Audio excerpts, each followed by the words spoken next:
BJP. Malappuram central ജില്ലാ കമ്മിറ്റിയുടെ നേതൃത്വത്തിൽ മലപ്പുറം ഡിവൈഎസ്പി ഓഫീസിലേക്ക് മാർച്ച് നടത്തി. March OBC. മോർച്ച സംസ്ഥാന പ്രസിഡന്റ് എം. പ്രേമൻ ഉദ്ഘാടനം ചെയ്തു.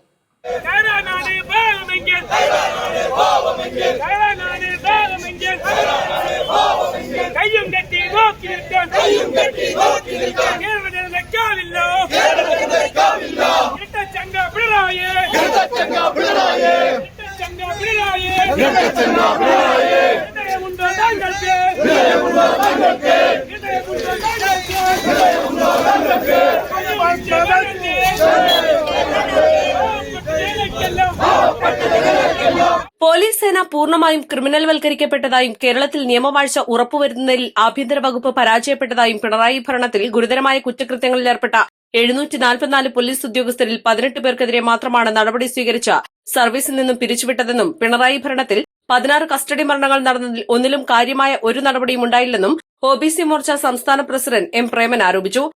മൃദുഭാവേ ദൃഢകൃത്യ എന്ന് പറയുന്ന ആപ്തവാക്യമാണ് കേരള പോലീസിന്റെ ആപ്തവാക്യം എന്ന് പറയുന്നത്.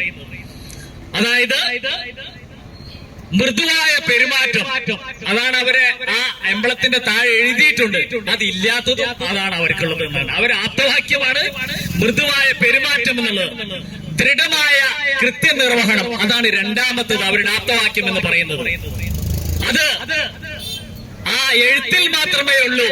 അത് പ്രാവർത്തികമാക്കുന്നതിൽ കേരള പോലീസ് പരാജയപ്പെട്ടു പോയി എന്ന് ഇന്നത്തെ കാലഘട്ടത്തിലെ പോലീസ് സ്റ്റേഷനിൽ നടക്കുന്ന കുറ്റകൃത്യങ്ങളും അതുപോലെ തന്നെ കസ്റ്റഡി മരണങ്ങളും കസ്റ്റഡി മർദ്ദനങ്ങളും ഒക്കെ വിലയിരുത്തപ്പെടുമ്പോൾ ഏതൊരു സാധാരണക്കാരായിട്ടുള്ള ജനങ്ങൾക്കും വളരെ കൃത്യമായിട്ട് മനസ്സിലാക്കാൻ പറ്റുമെന്നുള്ളതാണ് നമ്മൾ വിലയിരുത്തപ്പെടേണ്ടത്. ബി.ജെ.പി. മലപ്പുറം സെൻട്രൽ ജില്ലാ കമ്മിറ്റി പ്രസിഡന്റ് പി. സുബ്രഹ്മണ്യൻ അധ്യക്ഷത വഹിച്ചു. ബി.ജെ.പി. പാലക്കാട് മേഖലാ ജനറൽ സെക്രട്ടറി കെ. സുരേന്ദ്രൻ മുഖ്യപ്രഭാഷണം നടത്തി. ബി.ജെ.പി. ജില്ലാ ജനറൽ സെക്രട്ടറിമാരായ P. Ganesan, K. Ramachandran, B. Ratheesh, മേഖലാ സെക്രട്ടറി വി. സുന്ദരൻ, പട്ടികജാതി മോർച്ച സംസ്ഥാന vice president K. C. Sankaran, സംസ്ഥാന കമ്മിറ്റി അംഗം കെ. വേലായുധൻ, വസന്ത അങ്ങാടിപ്പുറം എന്നിവർ പങ്കെടുത്തു. നേരത്തെ സിവിൽ സ്റ്റേഷൻ പരിസരത്ത് നിന്ന് ആരംഭിച്ച പ്രതിഷേധ മാർച്ച് ഡിവൈഎസ്പി ഓഫീസിന് മുന്നിൽ പോലീസ് തടഞ്ഞു.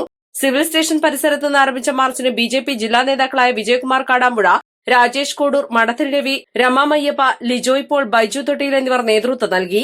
East live Malappuram.